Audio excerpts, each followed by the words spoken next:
Welcome to Decent Education. Please share and subscribe our channel. Are you ready? 6, 5, 4, 3, 2, 1, go. Hello विद्यार्थियों, आज हम देखेंगे algebraic expressions, मतलब बीजगणितीय प्रसार किस तरीके से हम करते हैं। चलिए आज हम देखते हैं बीजगणितीय प्रसार। प्रसार का मतलब है कि किस तरीके से हम किसी भी बीजगणित वाले को, कोई भी हमारा बीजगणित वाला कुछ दे रखा है तो उसको हम कैसे सॉल्व करते हैं। चलिए आइए हम देखते हैं। अलजेब्रिक एक्सप्रेशन का मतलब है बीजगणितीय प्रसार।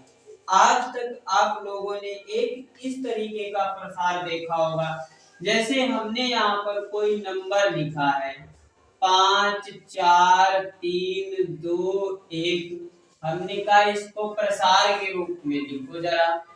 तो आपने पहले पढ़ा होगा केजी में, एलकेजी में, उससे आगे मतलब क्लास 2 में, 3 में, 4 में खूब पढ़ा होगा। इसको कैसे लिखते हैं, तो यहाँ पर लिखते हैं हम 5 और आगे जितने भी संख्याएं होती हैं उतने जीरो लगाते रहते हैं। 4 है तो 4 जीरो लगा दिया, प्लस फिर क्या लिख दिया, 4 लिखा हुआ है, फिर 1 2 3 3 जीरो है तो 3 जीरो हमने लिख दिया, प्लस फिर उसके बाद में लिखा है 3, तो अब 3 लिखा है, 2 जीरो है तो दो अंक है तो 2 जीरो हो गया। फिर उसके बाद में 2 लिखा है और 1 है लास्ट में अंक, तो 1 जीरो लिख दिया, प्लस इसके बाद में कुछ नहीं है। इसको हमने बोल दिया था अरिथमेटिक प्रसार। इसको हमने अरिथमेटिक एक्सप्रेशन बोला था, मतलब अंकगणित का प्रसार था ये। अब हम क्या पढ़ेंगे, सेम इसी तरीके से हम बीजगणित का प्रसार पढ़ेंगे। तो बीजगणित मतलब अलजेब्रा के एक्सप्रेशन में क्या होता है, चलिए इसमें कुछ पॉइंट रहते हैं जिनके ऊपर हमें ध्यान देना रहता है। जैसे पहला पॉइंट है कि टर्म। टर्म क्या होता है, TERM, टर्म, इसको हिंदी में कहते हैं पद। ये क्या होता है, इसका मतलब क्या है, टर्म का मतलब है एक वह चीज जिसमें अलजेब्रा वाला भी शामिल रहेगा और साथ साथ में मैथ वाला भी शामिल रहेगा। मतलब कि अगर कोई भी टर्म दिया होगा तो इसके साथ में अलजेब्रा वाला मतलब ABCD XYZ, साथ में गणित वाला भी अंक रहेगा 1 2 3 4, या गणित वाला नहीं भी दिया है तब भी XYZ ABCD आपको जरूर मिलेगा, तो उसको हम कहते हैं पद, टर्म बोलते हैं उसको। फिर उसके बाद में कहता है कि कोई भी टर्म है तो उसके फैक्टर क्या होंगे। अब फैक्टर के लिए हम क्या करेंगे, कुछ नहीं है। फैक्टर का मतलब है वे पद जो आपस में गुणा कर कर, वे चीजें, वे एलिमेंट, वे तत्व जो आपस में गुणा करके टर्म बनाते हो। जैसे हमने एक एलिमेंट लिख दिया 2 और इधर में लिख दिया x। अब हमने कहा है इनका जो प्रोडक्ट बनेगा वो 2x बनेगा। प्रोडक्ट का मतलब है इन दोनों की आपस में गुणा हो जाएगी, तो ये यहाँ पर कितना बन जाएगा 2 और x। ये हमारा आ गया एक पद, इसको हम कहते हैं पद, या इसको इंग्लिश में कहते हैं हम टर्म। ठीक, इतना तक तो समझ में आना चाहिए। अब उसके बाद में ये हमारा हो गया एक टर्म। अब इसके फैक्टर कौन कौन से हैं, ये एक हमारा फैक्टर हो गया, ये हमारा एक फैक्टर हो गया, ये भी हमारा एक फैक्टर ही है।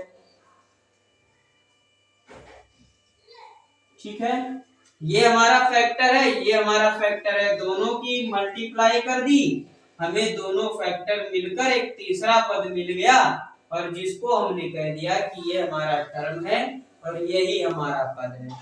अभी दो चीजें क्लियर हो गई, टर्म क्या होता है और फैक्टर क्या होते हैं, फैक्टर भी हमें पता चल गया। फिर उसके बाद में आता है प्रोडक्ट ऑफ फैक्टर, फैक्टर का प्रोडक्ट, यही तो प्रोडक्ट है, इसी को हम कहते हैं प्रोडक्ट ऑफ फैक्टर भी कहते हैं, प्रोडक्ट ऑफ फैक्टर भी इसी को कहते हैं।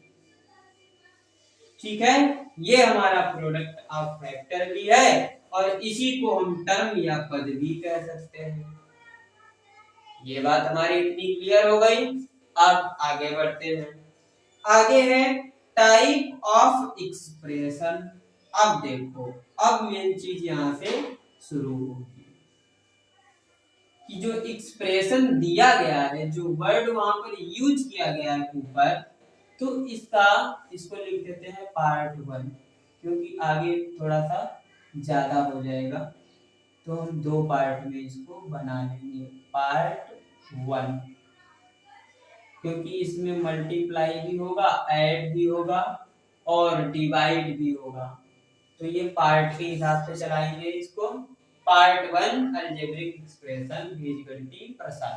ठीक है, अब इसमें क्या होता है टाइप ऑफ एक्सप्रेशन, ये क्या वाला है भैया, इसमें भी कुछ नहीं है। टाइप ऑफ एक्सप्रेशन, एक्सप्रेशन जो है उसके कितने प्रकार हैं, या ये मान लो कि वो कितने प्रकार का हो सकता है, तो हम पढ़ेंगे अब टाइप ऑफ एक्सप्रेशन।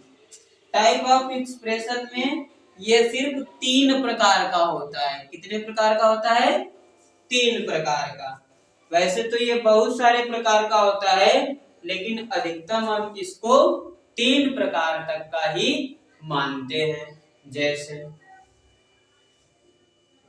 अगर सिंगल रहेगा, सिंगल टर्म रहेगा, तो उसको लिखते हैं, फर्स्ट वाले को लिखते हैं मोनो, MONOMIAL, मोनोमियल, मतलब एक पदी, जिसमें सिर्फ एक ही पद रहता है, एक पदीय। ठीक, दूसरा रहता है जिसको हम कहते हैं बिनोमियल, बाइनोमियल, BINOMIAL, बाइनोमियल, इसको कहते हैं द्विपदी।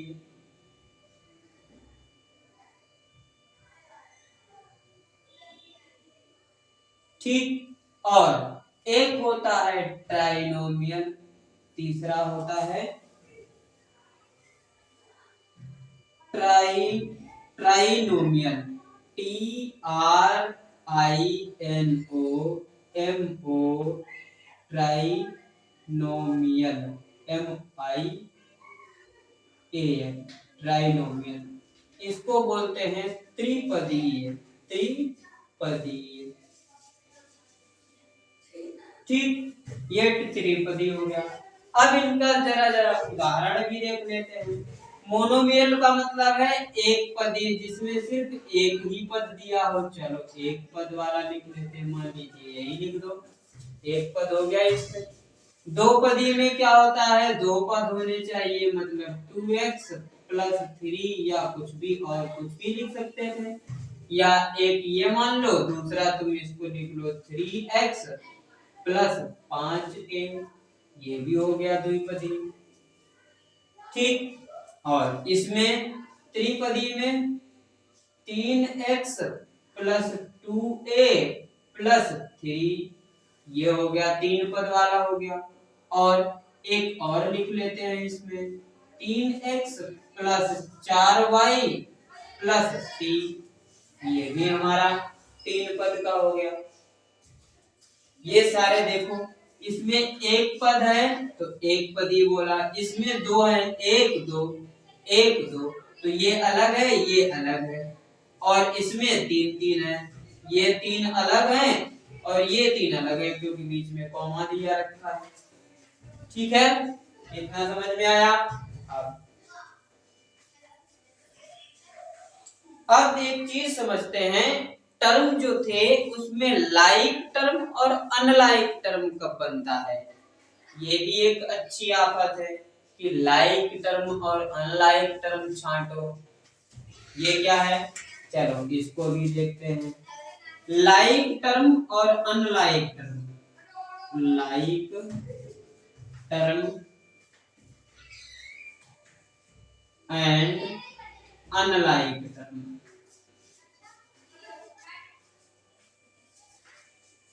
अभी हमने टर्म पढ़ा था और ये टर्म के हिसाब से ही हमने क्या किया है, बाइनोमियल और ये सब छांटा है टर्म के हिसाब से। देखो यहाँ पर दो टर्म है तो द्विपदी हो गया, सिंगल टर्म है तो एक पदी हो गया, डबल दो टर्म है तो द्विपदी हो गया, तीन टर्म दिए गए हैं तो त्रिपदी हो गया, यहाँ पर भी तीन टर्म दिए गए हैं तो त्रिपदी हो गया, जिसको हम ट्राइनोमियल बोलते हैं, इसको बाइनोमियल बोलते हैं, इसको मोनोमियल बोलते हैं।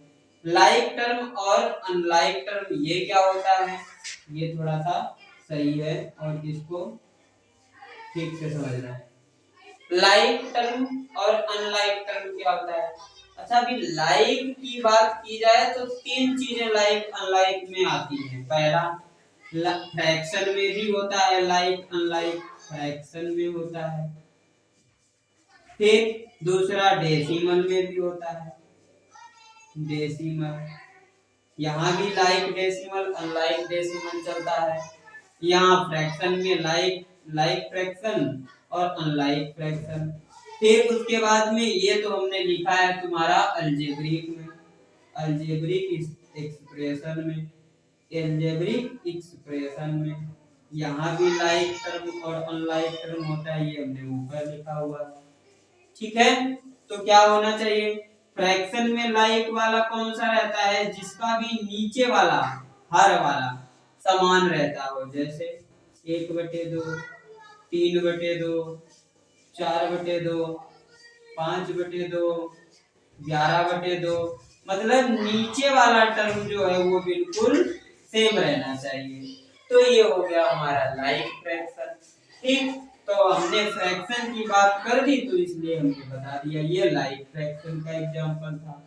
अब डेसिमल में क्या होता है, डेसिमल में लाइक डेसिमल अनलाइक डेसिमल क्या होता है, जैसे इसमें दो चीजें लिखनी पड़ेंगी हमें, दो अलग अलग लिखने पड़ेंगे। एक हमने लिखा 2.350 और दूसरा अंक लिखा 3.2। अब ये दोनों एक दूसरे के लाइक में नहीं है, दोनों एक दूसरे के एक जैसे नहीं दिख रहे हैं। क्यों, क्योंकि यहाँ देखो पॉइंट के बाद 3 अंक हैं और यहाँ पॉइंट के बाद सिर्फ 1 अंक है उधर साइड में। तो क्या करेंगे हम, हमें सबसे ज्यादा इसमें दिख रहे हैं तो इसमें भी ज्यादा करने पड़ेंगे। ज्यादा करने के लिए हम क्या करेंगे, यहाँ 0 लगा देंगे, बस 3 ये हो गए, 3 ये हो गए, हो गया। अब ये लाइक डेसिमल में है दोनों, ये भी समान है, दशमलव के उधर 3 अंक है, इसमें भी दशमलव के उधर 3 अंक है। ठीक है, इतना क्लियर। अब हम पहुंचते हैं अपने मेन मुद्दे पर, जो हमारा लाइक टर्म और अनलाइक टर्म था।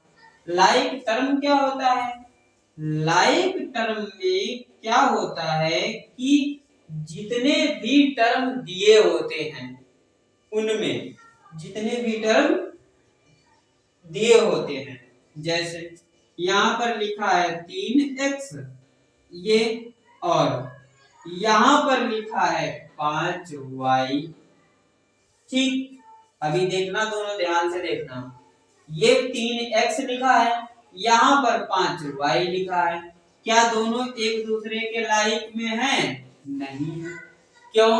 क्योंकि यहाँ पर x है और यहाँ पर y है। जब तक अगर ये y होता तब दोनों लाइक के बराबर होते, क्योंकि इसकी भी पावर 1 है और इसकी भी पावर 1 है। हमें गुणांक से ज्यादा मतलब नहीं रखना है।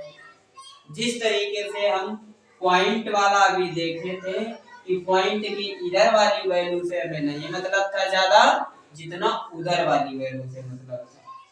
तो यही कंडीशन यहाँ पर भी है कि ये जो हमारा मैथ वाला वैल्यू है इसकी ज्यादा वैल्यू यहाँ पर नहीं है लेकिन उतनी नहीं है, लेकिन हमें इसको देखना है और इस वाले को देखना है।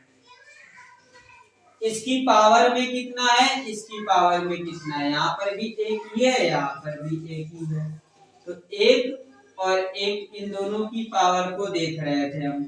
लेकिन अगर हम यहाँ पर लिख देते हैं 4x और यहाँ पर लिख देते हैं 6x, अब ये एक दूसरे के लाइक टर्म हैं। क्यों? क्योंकि यहाँ भी x है और यहाँ पर भी x है। इसकी भी पावर 1 है और इसकी भी पावर 1 है, इसलिए ये दोनों क्या हो गए, लाइक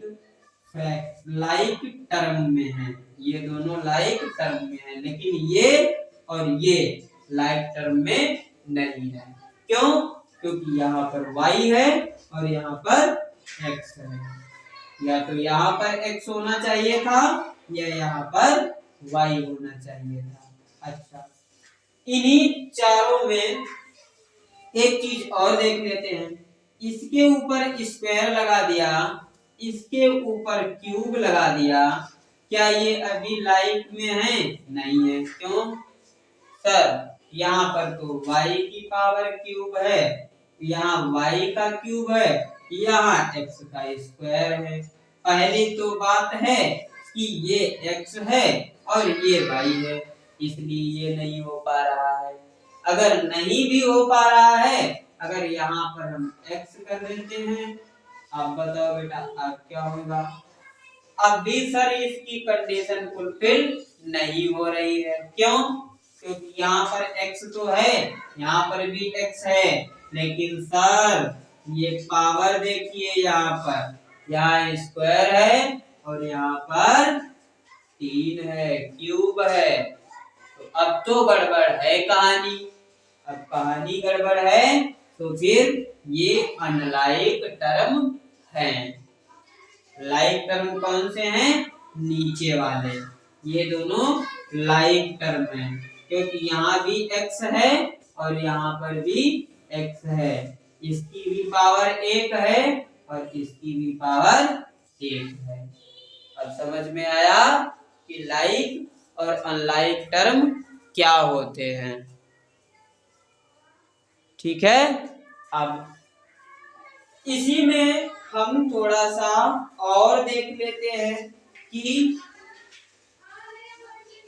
सेम वेरिएबल। अच्छा, वेरिएबल क्या है? वेरिएबल्स का मतलब होता है जो हमारी चर राशियां हैं। चर राशि कौन कौन सी होती हैं? a, b, c और x, y और z। ये हमारी कैसी राशियां हैं? वेरिएबल। वेरिएबल का मतलब है जिनका हर जगह जगह पर जरूरत के हिसाब से इनका जो वैल्यू है वो बदलता रहता है। जरूरत के हिसाब से इनका जो वैल्यू है वो बदलता रहता है, इसीलिए इनको वेरिएबल कहते हैं। ठीक है। अच्छा, कुछ ऐसी चीजें हैं जो नॉन वेरिएबल है। नॉन वेरिएबल कौन कौन सी हैं? 1, 2, 3, 4, 5, 6, 7, 8, 9 और 0। ये सारे क्या हैं? ये वेरिएबल नहीं है। क्यों? क्योंकि इनका निश्चित मान होता है। 1 के बराबर 1 ही रहेगा, 1 के बराबर कभी 2 नहीं हो सकता। लेकिन यहाँ पर अगर हम x, y, z, a, b, c की बात करें तो इस सवाल में x का मान कुछ और आएगा और अगले सवाल में x का मान कुछ और ही होगा, और उसके और आगे सवाल में y का मान कुछ और आएगा, और उसके आगे और सवाल अगर करेंगे तो उसमें भी y का मान कुछ और ही देता है। और ऐसा होता भी है। ABC का मान भी निकालने को कह देता है तो ABC का भी मान अलग अलग आता है ना। तो आज हमने क्या सीखा है? आज हमने टाइप ऑफ एक्सप्रेशन सीखा है, टर्म क्या होता है ये पता किया है, लाइक और अनलाइक टर्म क्या होता है ये भी पता किया है। साथ साथ में हमने ये भी देखा था कि लाइक फ्रैक्शन क्या होता है और लाइक डेसिमल और अनलाइक डेसिमल में क्या अंतर होता है। फिर उसके बाद में हमने और पढ़ा था इसके पहले फैक्टर क्या होते हैं, पद क्या होता है मतलब टर्म क्या होता है, फैक्टर क्या होते हैं, ये सारी चीजें आज हमने 20 मिनट में हमने कवर कर लिए। अब हम कल पढ़ेंगे या अगले पार्ट में हम लेकर आएंगे addition of like addition of algebraic expression और सब्ट्रैक्शन ऑफ अलजेब्रिक एक्सप्रेशन। ठीक है, चलिए।